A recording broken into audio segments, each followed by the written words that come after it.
No busca arreglar la economía, busca fundar otra sociedad. Milley quiere un nuevo orden social. El paradigma que guía a la libertad avanza es el mismo que expresó la ultraderecha durante la pandemia: que mueran los que tengan que morir.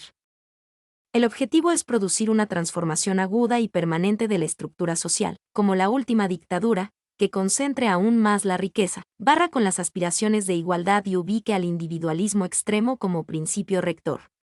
¿Lo logrará? Por David Coffré. Página 12. 16 de diciembre de 2023.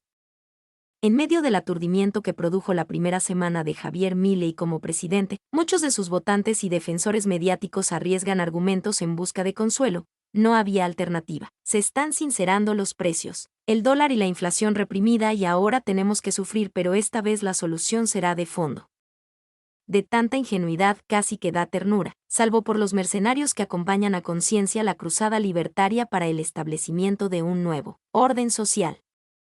Cárcel o bala es la idea fuerza del movimiento, como dijo el diputado José Luis Espert, para imponer a la Argentina un retroceso de más de 100 años, antes de Irigoyen, Perón y las conquistas que diferenciaron al país de otros de la región.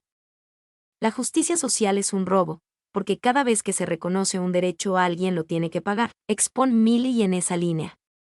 Es lo mismo que cuestionó la Unión Industrial Argentina en 1933 cuando se decretó la jornada laboral de 8 horas o las cámaras empresariales en 1945 cuando se creó el aguinaldo. Eso del aguinaldo es un verdadero disparate, una rarísima medida económica, incomprensible por donde se la mire. Nunca logré entender por qué ha sido homologada por todos los gobiernos posteriores. A mí me parece una barbaridad que una persona trabaje 12 meses y se le paguen 13 al final del año, opinaba Jorge Luis Borges sobre el derecho que impulsó Perón, en sintonía con los poderosos del capital. Es una muestra de que siempre hay alternativa. Aguinaldo o no aguinaldo. Aumento del dólar del 118% o cualquier otro esquema. Por ejemplo, un desdoblamiento cambiario con impuesto extraordinario a los grandes exportadores y pacto social, para balancear precios y salarios. Suponer que existe un solo plan es ridículo. Este es el plan de Milley y deberá ser evaluado por sus resultados, así como ocurrió con el plan del Frente de Todos. A Néstor Kirchner le tocó asumir en 2003 con el país en default, con corralito y corralón, con el FMI presionando por un ajuste bestial como el que se intenta ahora, con pobreza y desempleo récord, pero en lugar de amedrentar con amenazas de bala o cárcel subió salarios por decreto. Impuso retenciones a las exportaciones y ordenó a la policía no llevar armas a las manifestaciones. Siempre hay alternativa, el punto es que se busca hacer y que se quiere lograr. Los que tengan que morir. Milley creció como figura pública en la pandemia. Se convirtió en un titán de la libertad para contagiarse y odiador de las restricciones sanitarias que procuraban salvar vidas, en particular de los más vulnerables. Su referente, Jair Bolsonaro, postulaba en Brasil que mueran los que tengan que morir, lo mismo que su aliado Mauricio Macri y su ministra de Seguridad, Patricia Bullrich. En ese entonces cortar la 9 de julio no era cuestionable para la ultraderecha, que agitaba la rebelión popular contra las medidas de cuidado. El rechazo al confinamiento obedecía a los sobrecostos que generaba para las empresas y por una posición doctrinaria de individualismo extremo. Es decir, Milley, Macri y compañía le querían cuidar el bolsillo a los empresarios, aunque los trabajadores se expusieran al contagio y al riesgo de hasta perder la vida, dejando en evidencia su orden de prioridades. Respecto del derecho a la decisión individual, lo defendían siempre y cuando fuera para someterse a las reglas que ellos intentaban establecer. Bolsonaro las impuso a sangre y fuego, con fosas comunes que aún persisten en su Brasil para pocos. Con ese antecedente, suponer que el plan económico de Milley podía tener algún reparo por mandar a millones a la pobreza y la indigencia era poco probable. Ahora se demuestra que sigue en la misma línea. Las acusaciones a sus críticos por instalar, supuestamente, una campaña del miedo tardaron apenas 48 horas en disiparse, cuando Luis Caputo relanzó el plan que ya había aprobado con Macri entre 2016 y 2019. La solución nunca puede ser agravar la crisis. Eso es agravar la crisis. Solución sería evitar la crisis, por si no se entendió.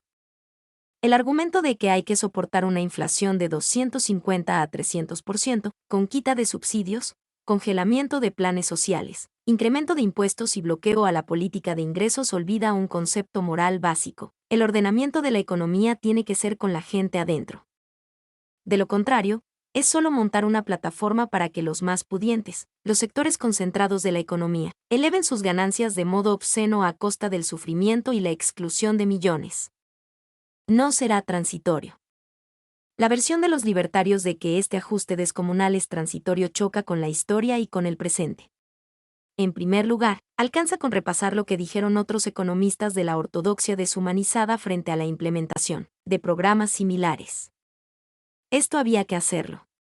A diferencia de otros procesos políticos, fuimos muy explícitos durante la campaña. Nadie puede decir que esto no lo propusimos como plataforma, y nos da la autoridad que de otra manera no hubiéramos tenido.